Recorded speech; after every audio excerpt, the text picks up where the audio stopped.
Hi everybody, welcome to Leon's Chainsaw Parts and Repair. I don't think this tripod's level.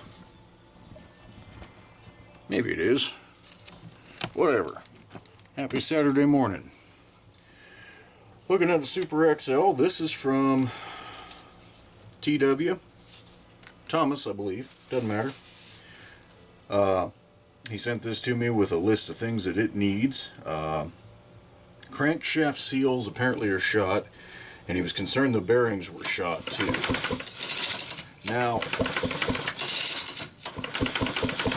I'm going to guess they aren't. It's pretty uncommon in my experience for these to have bad crank bearings. Typically it's if they've been allowed to sit and moisture gets in there, and you'll get a real rough rolling noise. Now all I can hear is the recoil spring winding up. Yeah, I don't think there's going to be a problem. So we're going to tear this thing down and go ahead and attack those seals. I want to test. She's got good spark on the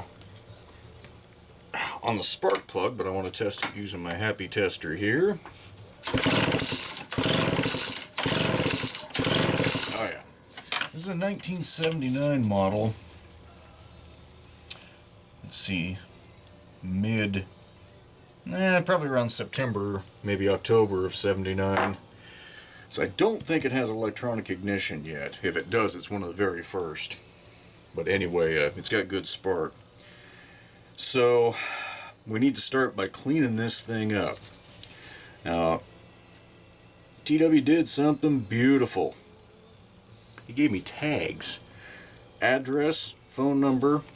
Even though I don't typically need a phone number, that's good, because here's also the email. If for some reason I can't find an email or something, I gotta have a way to get a hold of you. Now I'm going to take these off for the cleaning process so they don't get destroyed. Now they're already soaked with gas and oil. One of the items on this list is the fuel cap leaks, and there was something, whether it's fuel or oil, the oil cap is leaking. It coated the saw. It's part of we need to get it cleaned up. So bearings if needed, crank seals, missing bar plate, fuel cap leaks, clutch drum or clutch if worn, felling dog if you have one. So pretty standard stuff other than those crank seals. I want to show you guys just how easy it is to replace those. But for starters, we need to get this cleaned up. And I may have to edit some of the bumbling out of this video of getting you guys over. We're going to clean this up. We'll see. I'm just going to use... Whoop. Oh, now I know that tripod's goofy. You guys all got a nice shot of a blue glove. Okay. I'm just going to use our regular cleaner that you can get from Harbor Freight. They call it their parts washer cleaner.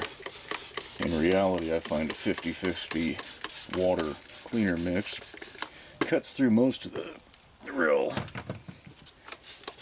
nasty stuff pretty well. Now this box came in horrible shape, and I do mean horrible shape.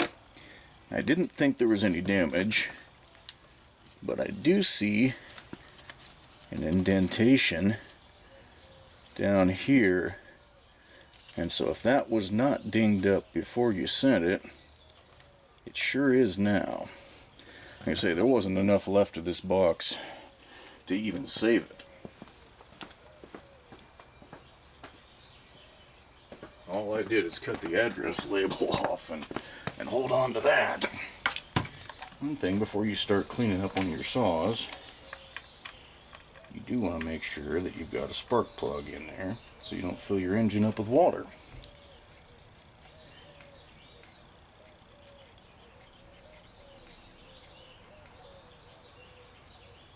Okay.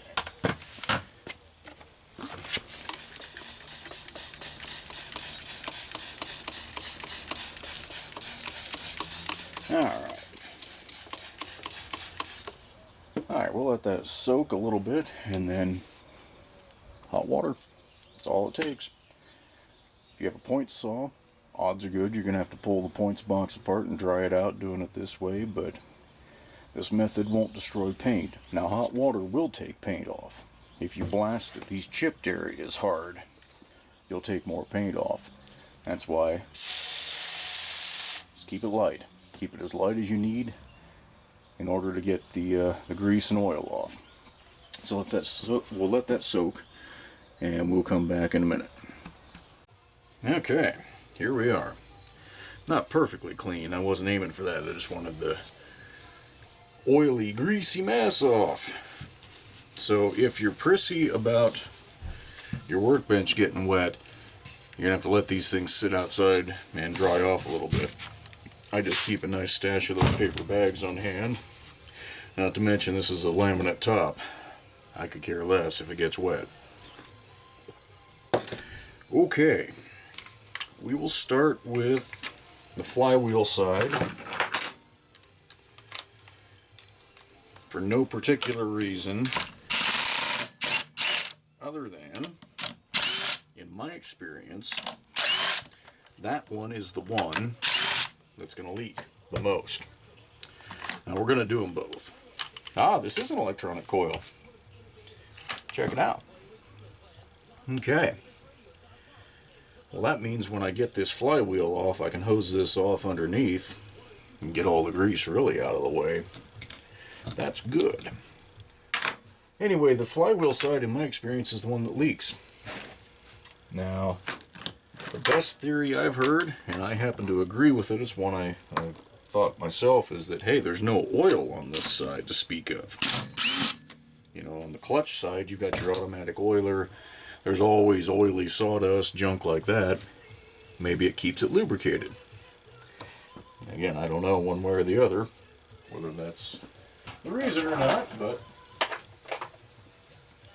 vast majority of bad leaks are on the flywheel side. So we'll do them first.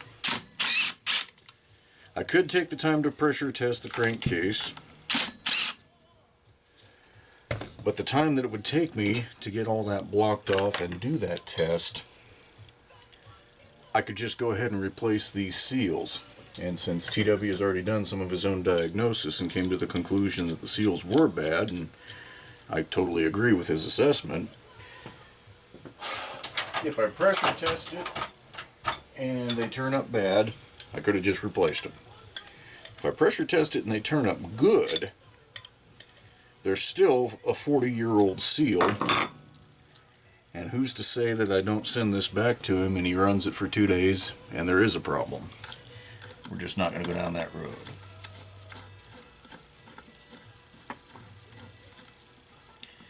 Again, this is the fancy Homelite tool, which has some flaws. These nuts, other than this one over here that I'm using right now, are aluminum, and that is not good, because eventually they strip out. And that's why this one's a drilled steel nut. I understand that was to avoid damaging the starter pawl studs, but damn, they're cheap. They're easy to replace unless you break one off. But anyway, this type of tool keeps you from having to take them out and then reset them. I bung the threads up on this. Screw, bolt, whatever. So it's a little rough, but alright.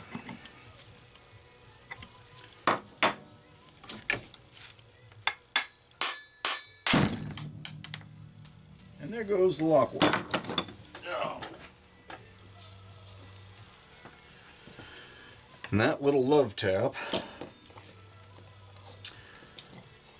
Do I want to leave that? No. Take that off. That little love tap didn't hurt the threads of the crankshaft at all.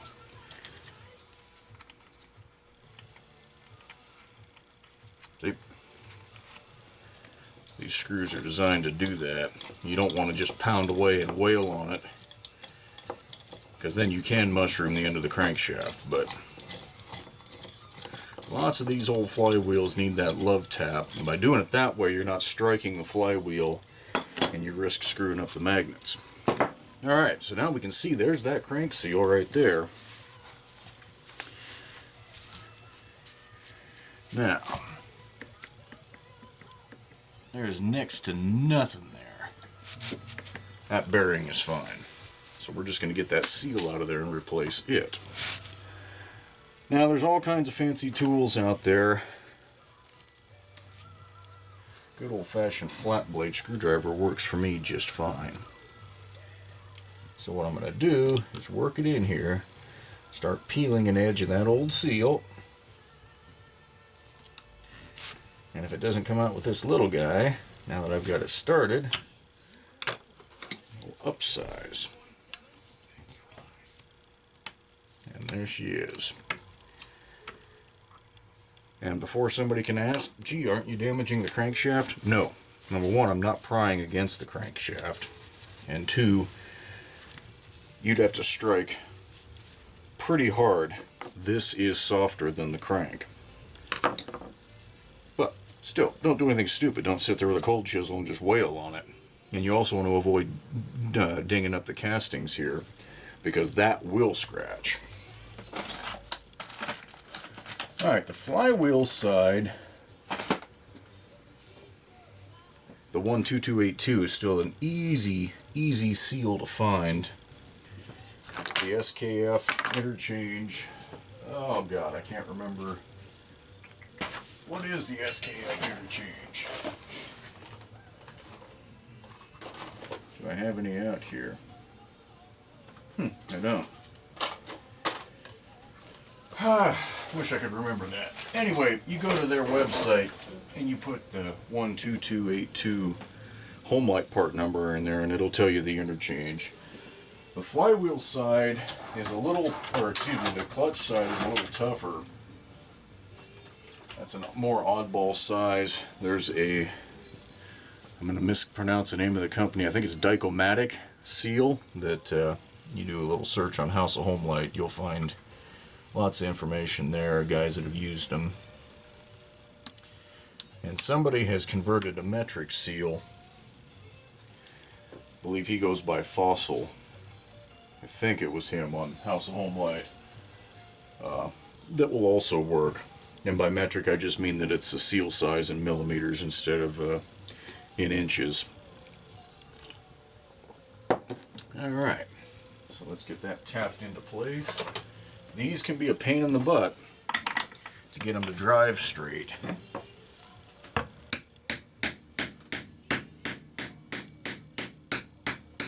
This one is behaving.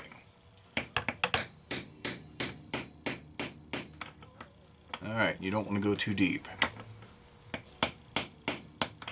Right there. Now this is a Homelite seal driver tool, but let's be real, you can make these with pipe and get the same results. Alright, well that side's done, and it wasn't even a greased up mess right there. So let's get our flywheel back on.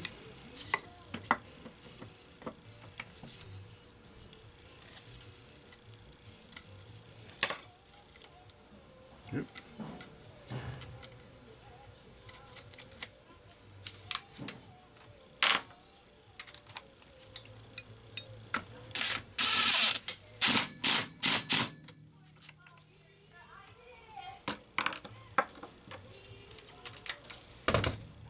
Okay. The flywheel screen, these are lock nuts. You can tell by that little indentation right there. If what's on here doesn't have that, if these will spin on freely by hand, don't use them or take the time to get yourself some lock washers, because these will back off, fly apart. The screen will come off, jam up the engine, and probably break your starter all at the same time. And that sucks. You really don't want that. Alright. Now I could have used this Homelite tool, flywheel tool, to hold that in place, but since most of you guys don't, whoop, missed the garbage can completely, don't have one of those tools, I'm going to show you the safer way to get the clutch loose. Now we're going to be spinning that clutch off that way, so I want this to be on the upstroke, just past the muffler port. So I'm looking down in here and I can see the piston coming up. So what you want to do is take a piece of rope that you know is not covered in dirt and grease and crap and fish it down in there.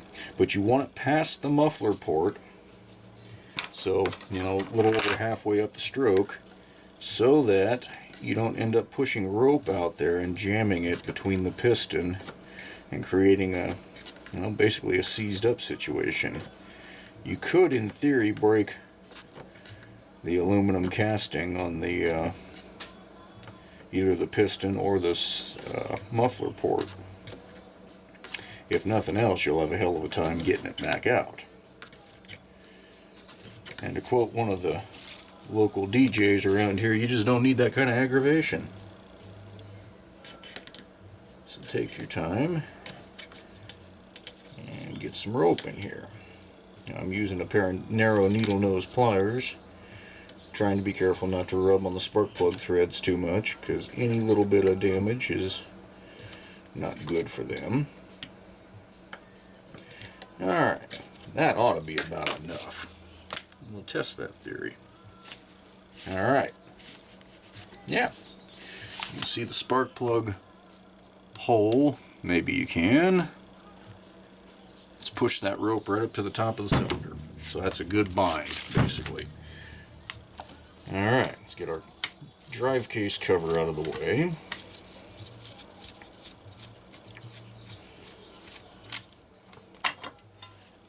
The missing bar plate is actually the inner one, which, that's good. Usually it's the outer, and they're the hardest to find. Alright. Usually this sprocket nut is 9/16, which I didn't put away the last time I used it.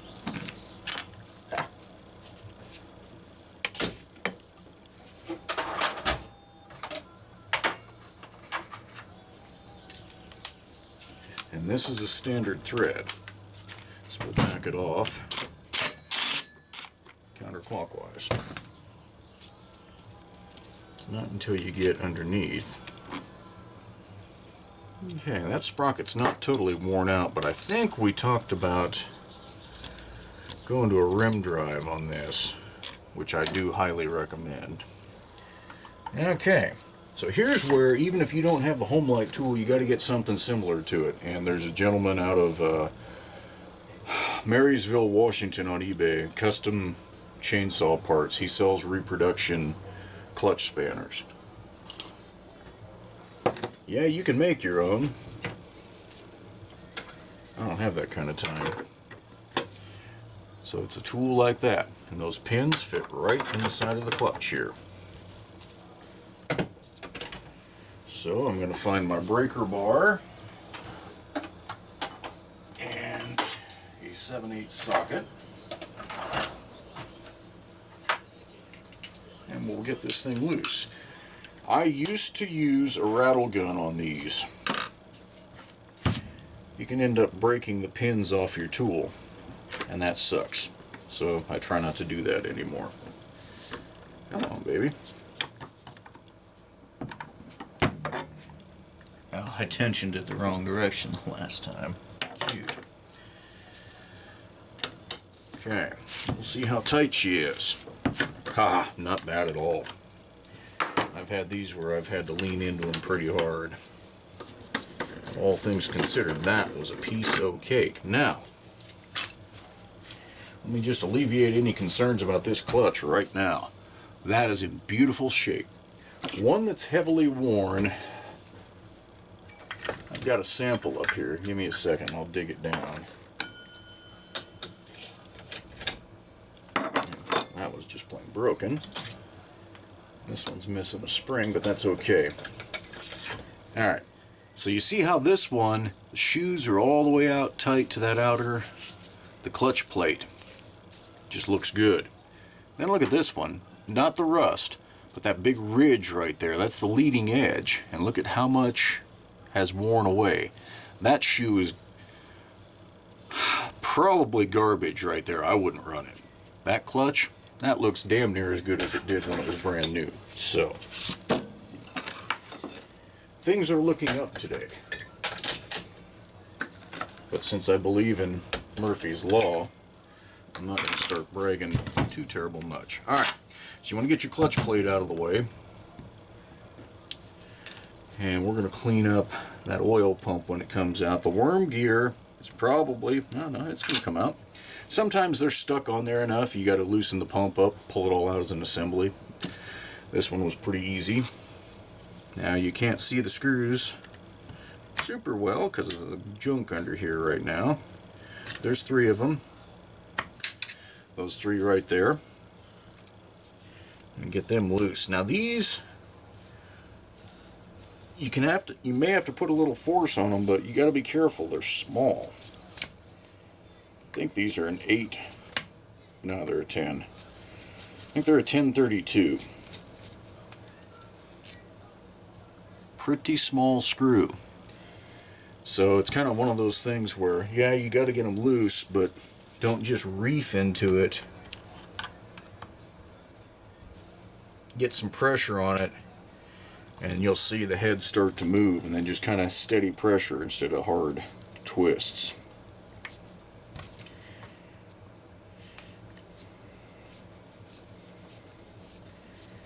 And I don't think these have ever been out, because these are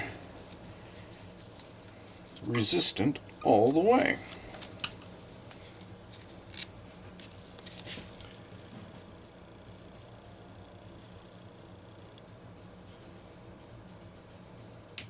There we go. And if you start tearing it out using your medium Phillips, you can get the big, or flat blade. If you tear it out, start to feel the head give way with the medium flat blade, go to your next size up. They do have a decent slot in them. Come on. Okay, now from there, there's nothing else holding them. There's 2 O-rings you want to watch out for. You don't want to lose. They're right here, the inlet and outlet port. So what I like to do is just get underneath that cam screw, just kind of pry it loose. Alright, now in this case, both of those O-rings came out in the pump. So when I go out to clean this up, I got to make sure that I don't blow them away. I will pop them out and put them somewhere safe first. Alright.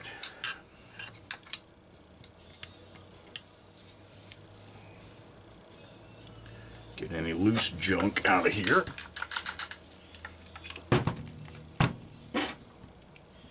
I wish this thing would quit trying to roll back on me. Alright. So access is a little tougher on the clutch side here. But you're going to do the same thing. Just get started. Make sure you're prying on the seal housing only. And I can see the housing distorting here. So that's exactly what I want. Now this time I'm going to go with a longer medium flat blade so that I can get a little leverage on it. And these can be stubborn. You may have to do this to more than one side. Now the fact that the saw is rolling around on me does not help. Okay, so that housing blew apart. Okay. So this one's going to fight with us. That's typical. Not everything can go good. Plus I made that crack about things looking up. And I do believe in Mr. Murphy. He's about as constant as death in Texas. Wow. I haven't had a seal fight me this much in a long time.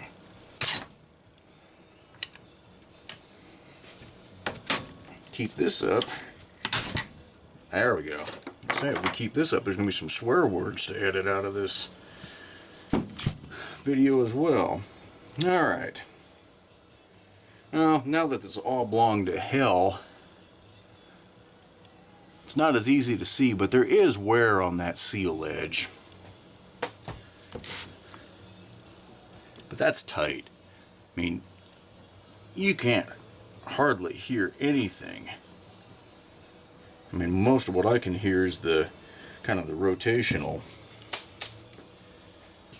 There's nothing wrong with those bearings. We're in luck. Alright, so like I said, this side is a little harder to find. It's a bigger seal. I have found one. Now this I know I do have out here. It basically interchanges with the double lip 70729, but that's the same outer diameter. So that's a factory Homelite part. That's what I'm gonna use. But if I didn't have that, almost all of these seal housings have room to use this SKF seal. It's a 16 by 24 by 7. Now the 7 is wrong. It should only be about 5 millimeters deep.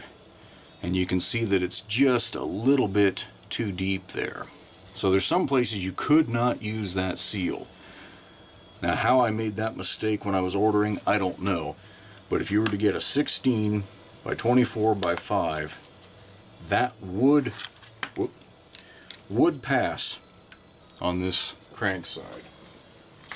But again, since I have the 58308, we're going to use it.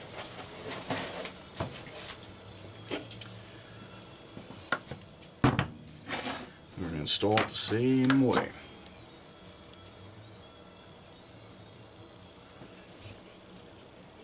Now some you can, Homelite recommended or had available for their dealers back in the day some sleeves, just plastic sleeves to slip over the crankshaft as you were installing the seal.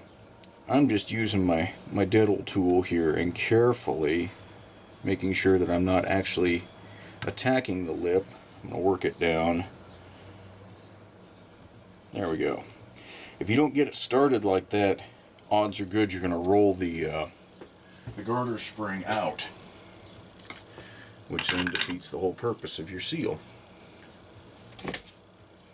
Once again, we'll try and get it started nice and straight. Looking good. Not too deep. Man, pro level right there, folks. Alright, that's a lot of video time. What I'm going to do is I'm going to get the rope out of this thing. Let's see. I don't want to do that yet. I still got to tighten that clutch down. Well, I want to clean up all of this stuff. Finish cleaning up through the airbox here. And then we'll come back for the reassembly and the rest of the work that needs done. Okay. Got everything nice and cleaned up. O-rings are in place. Test your automatic oilers. Before you put them on, run your finger through here. If you can't move that, you have a problem. You can also fill the ports and just roll it back and forth and watch them move fluid. If you can't move it by hand, you need to stop and figure out why. That bronze bushing on the end, you can take that out and get this whole plunger up. You got to take the cam screw on top out. Same thing for a 925, same thing for a Super EZ. Any of these style oilers, you can do that. Get them apart, lubricate up where the plunger, and that's what they call the rod running across here, because it is the plunger, it's what pumps. Lube up between that bronze bushing in there with just some good oil. Get any corrosion out of there. New pumps out of the box, you're probably going to have to do that, because after all these years, that Cosmoline that they put on here is harder than a damn rock. Alright, so when you're putting one of these back on, go ahead and slip it in place, and then get your worm gear in there. That'll help center it up. At least get it close enough that you can get a screw started. because you're basically going to screw this down, and that tightening action is what pulls those O-rings over tight. So you obviously don't want to do this with a full tank of oil, because it'll be puking all over the place.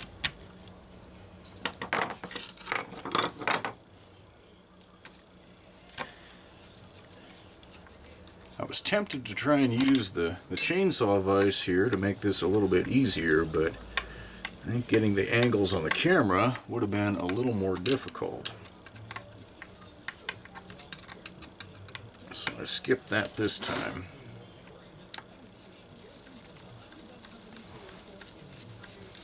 But who knows, I may watch this video when I get done and go, crap, you guys can't see anything. I hope that's not the case. If nothing else, you saw the fight it was to get that other seal out, this side here.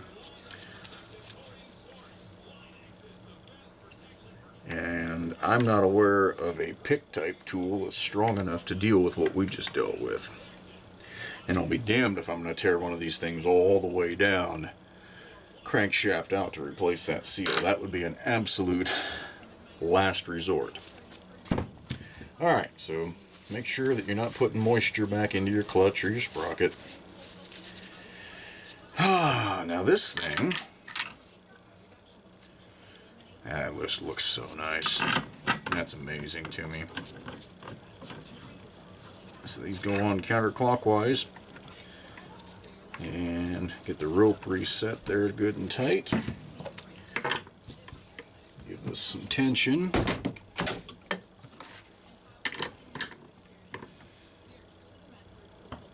Okay. So the rest of this is pretty academic. We've covered a lot of this other stuff before.